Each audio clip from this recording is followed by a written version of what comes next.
السلام عليكم ورحمة الله وبركاته.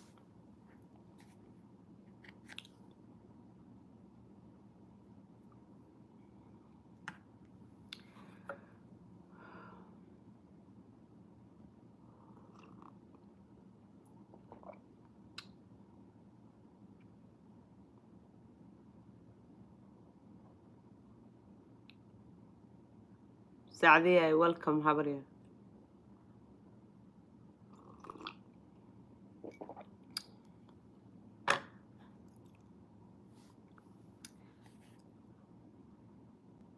Hi, Amun. I'm getting ready to. أعوذ بالله من الشيطان الرجيم. بسم الله الرحمن الرحيم. اللهم صل على محمد وعلى آله وصحبه أجمعين.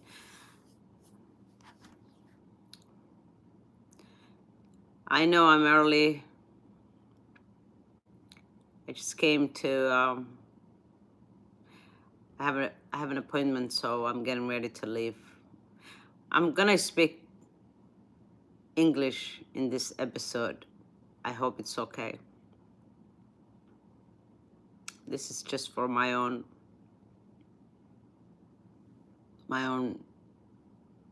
record, me being on the record, just blabbing and just saying stuff. I know a lot of my audience are Somali, so it's okay. It's okay. If you don't understand and you go away, you don't have to watch it. I didn't want to do a video which I can edit. I just wanted to just speak freely. I couldn't sleep last night. It was very, very hard to go to sleep. As you've all heard, Dr. Rafat Al-Arir, a Palestinian author, educator, and activist, was murdered in his house with his family.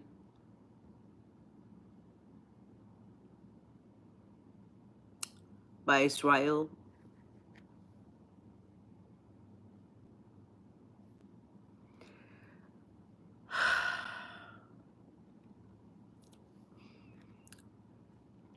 Few days before that, it was the renowned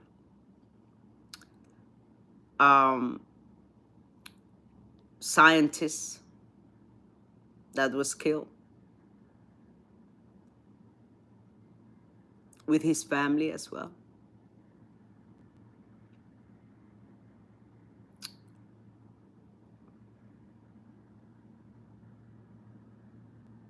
Now we're seeing young men, or the men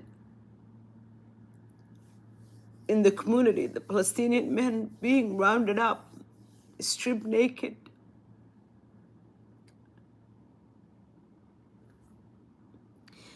being humiliated, boarded in vehicles. I mean, this is what happens every time when they can't fight back with Hamas. What the IDF does is go after civilians and humiliate them, cause indiscriminate bombing and wreak havoc. Who does this? Isn't this the way they were treated? Isn't this the way the Jews were treated by the Nazis in Germany?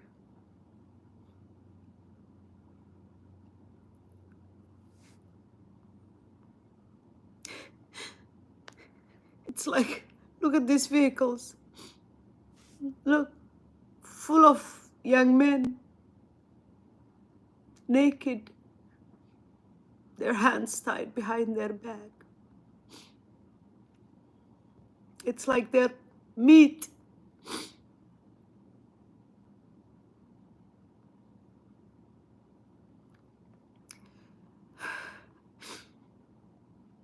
Why are these people so shameless? Look at this. Look at this.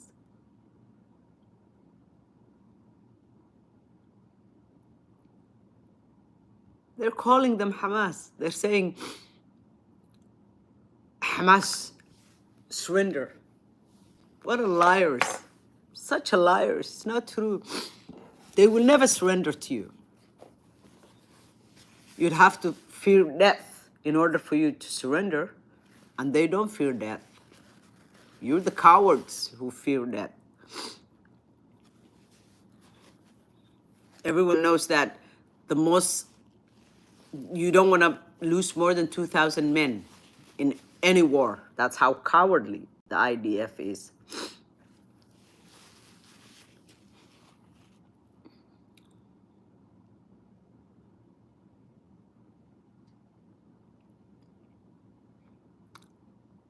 How do you do that? How do you do that in the 21st century? Where is your thinking? Where's your heart? Where's your humanity? Where's your mind? Oh, the people of Israel.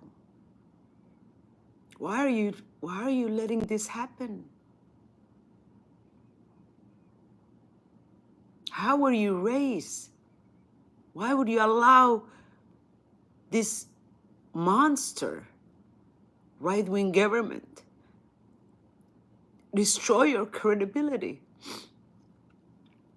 create enemies for you with everything your people went through? Where's your heart? Before all of this,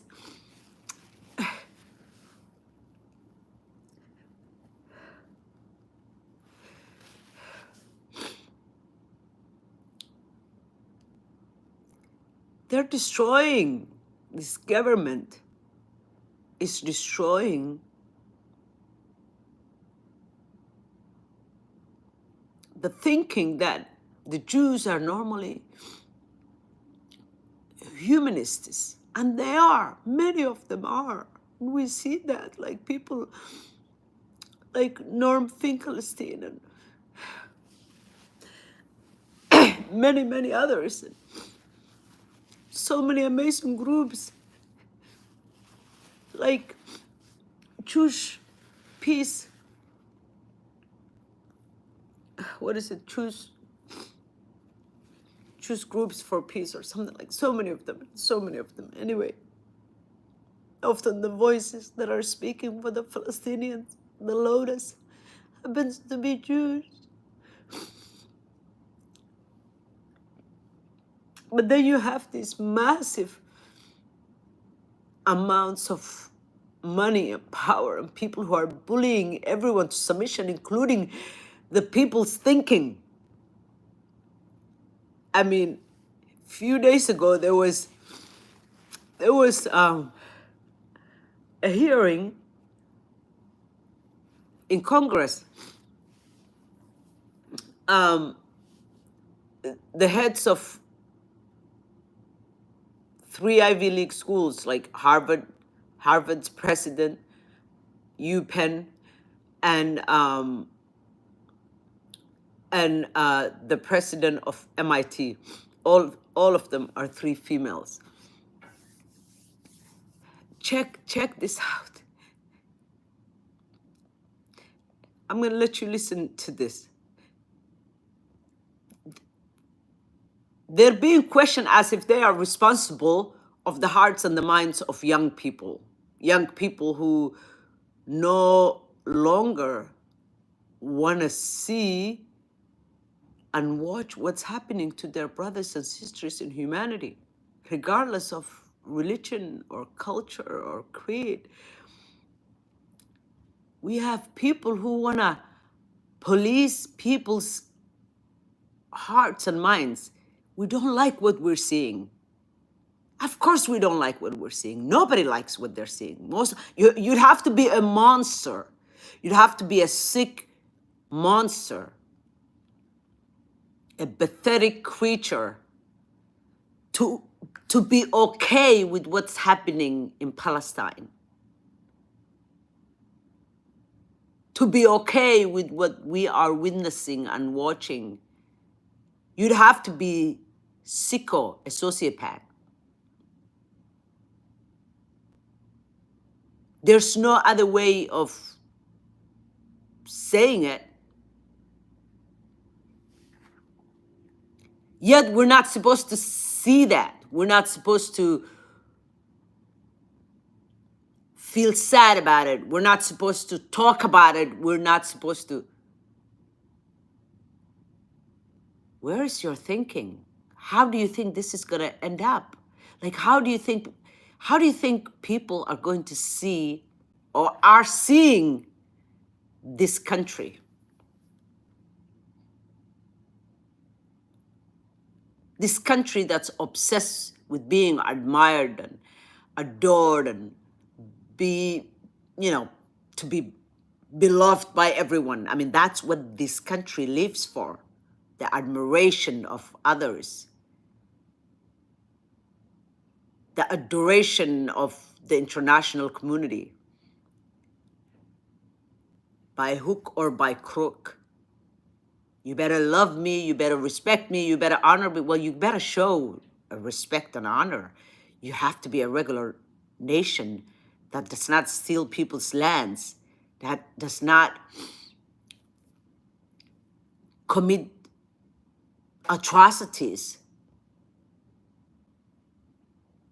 A country that's not proud of dehumanizing people, where their politicians in the global stage admit that, oh, we're fighting human animals.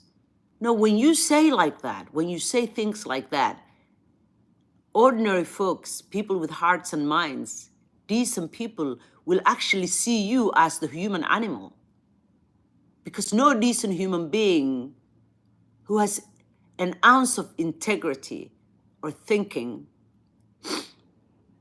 can call another human beings whom they're actually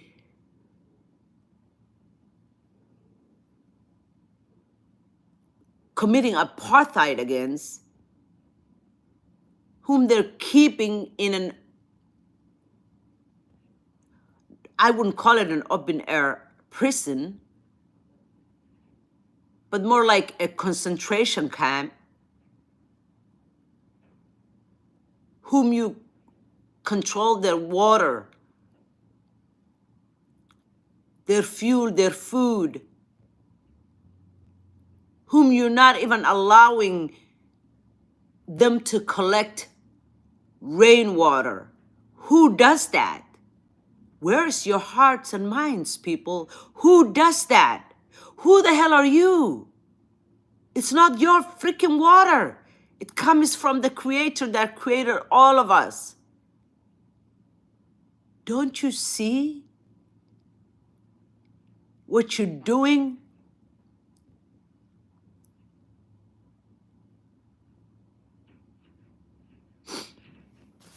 Who was the famous person that says, was it Nietzsche or what was his name, that said, when you stare at the abyss long enough, the abyss stares back at you. You have become everything you feared, everything you've been preaching about, telling humanity about. We've been treated this way, we've been treated that way, with all the movies that have been made.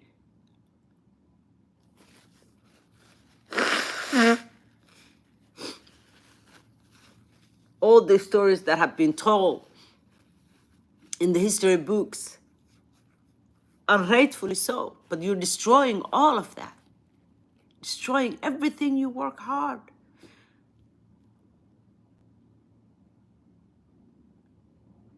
Everything you work hard at.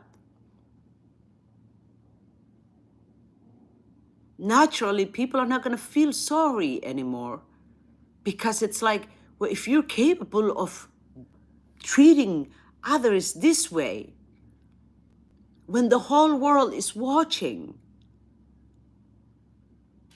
what have you been doing all the years when the whole world has not been watching? When no one was watching, When these people, the Palestinian people, have been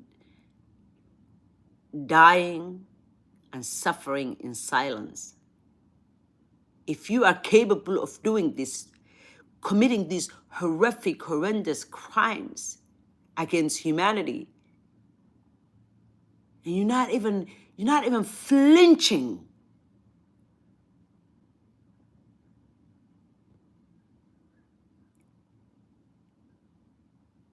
at your behavior, if you're doing these things now as the whole world watches and you feel so proud, what have you been doing when no one was watching? Because I can tell you one thing, we're not going to unsee what we have seen. And I'm not speaking this way or about this because I happen to be Muslim. I would cry just as much for you or for any human beings that are being treated this way.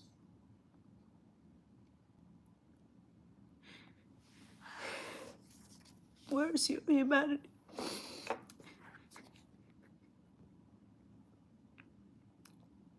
You fight against this. You want the world to see you as a victim. Check this out. This is Congress. We're policing the hearts and the minds of people, yet in the House Education yet in the halls of Congress. In the halls of Congress. A congressman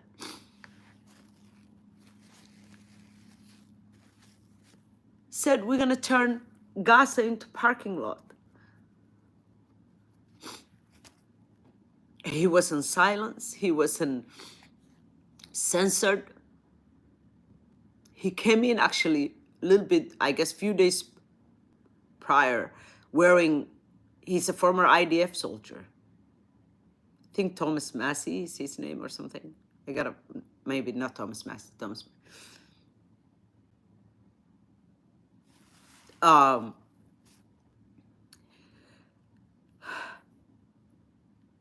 but yet we are holding a hearing demanding students should not be feeling what they're feeling.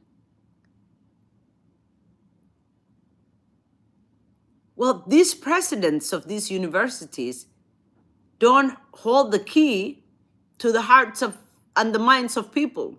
People have the right to feel sad, to feel disgusted, to feel upset about what they're seeing.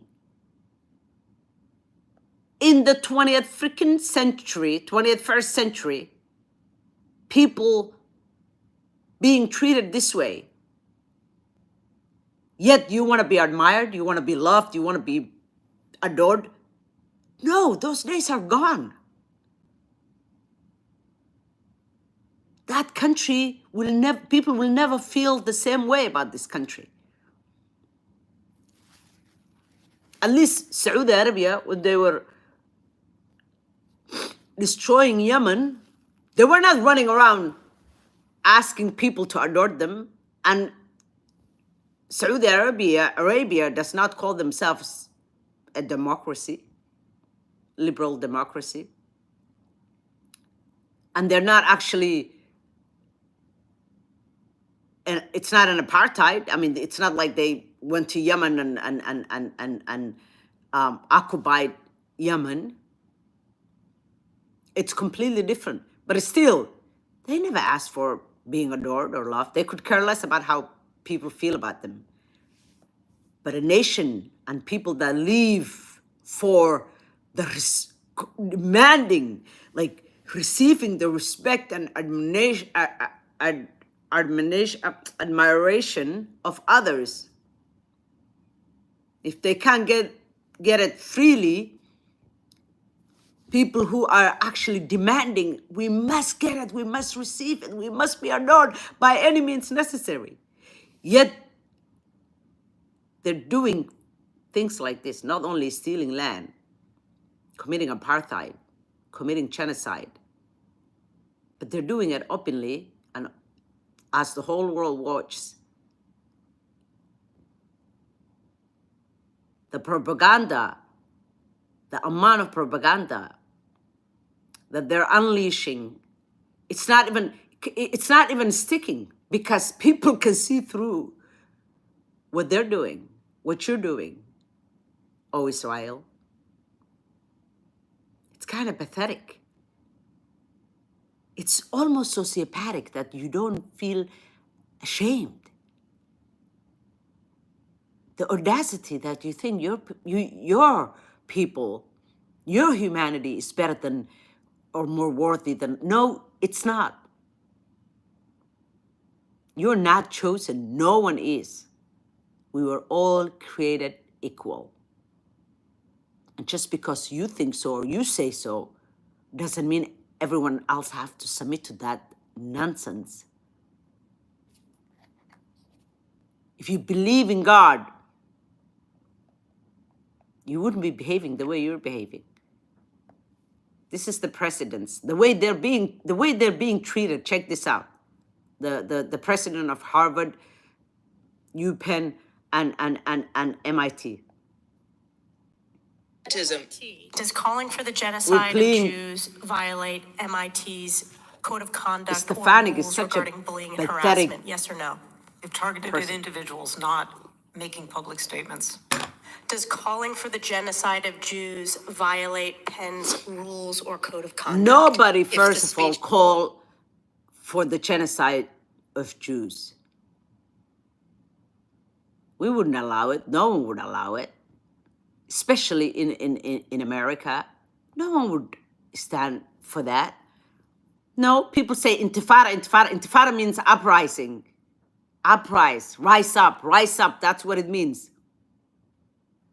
You liar, Stefanik, whatever the hell your name is. Turns into conduct, it can be harassment. Yes, it is a context-dependent decision, Congresswoman. It's a context-dependent decision. That's your testimony today? Yes. Calling for the genocide of Jews is depending upon the No context? one called for the Does calling for the genocide of Jews violate Harvard's rules of bullying and harassment? Yes or no? It can be, depending on the context. It does not depend on the context. The answer is yes, and this is why you should resign. These are unacceptable answers You should across resign, the you. board.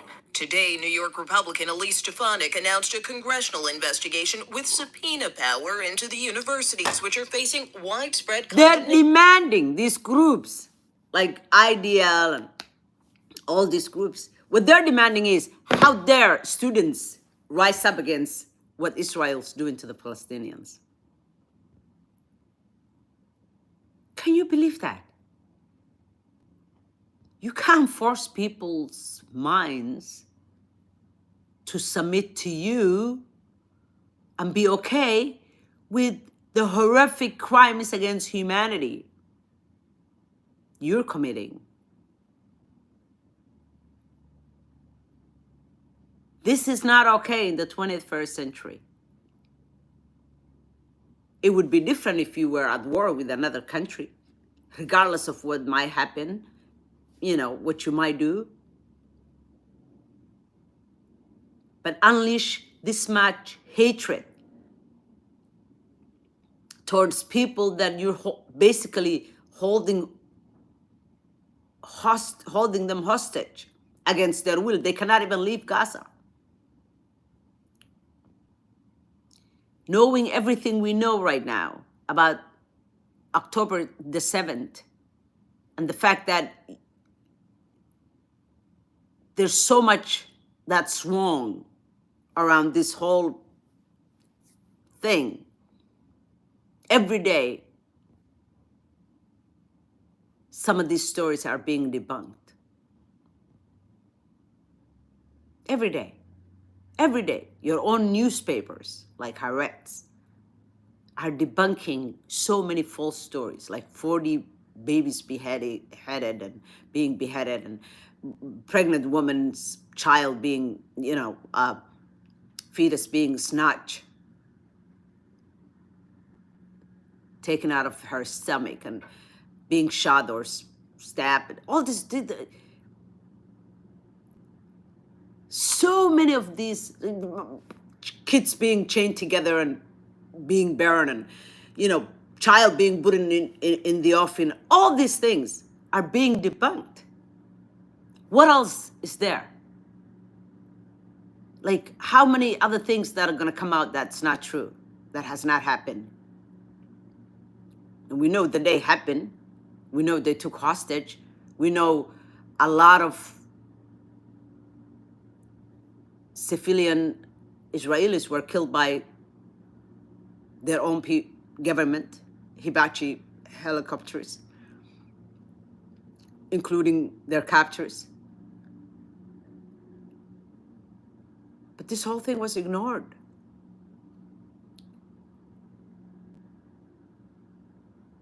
You knew it was coming.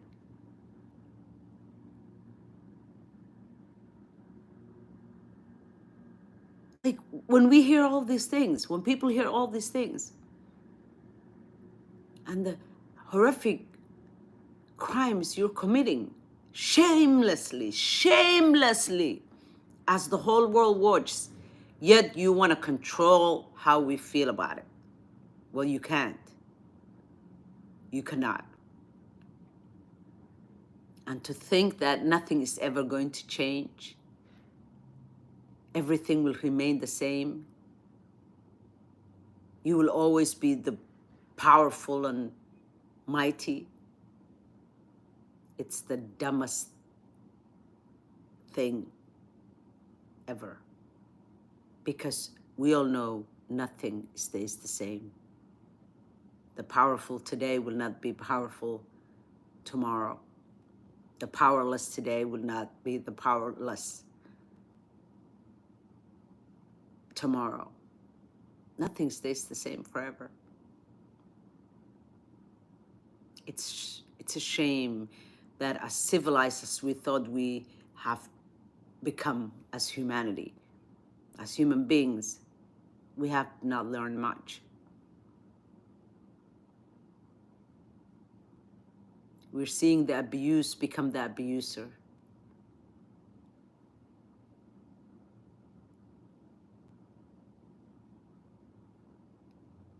Being proud, you must be very, very proud, oh Israel, to be the new butcher in town in the 21st century. Your hearts don't flinch as you murdered children. Your soul, where's your soul?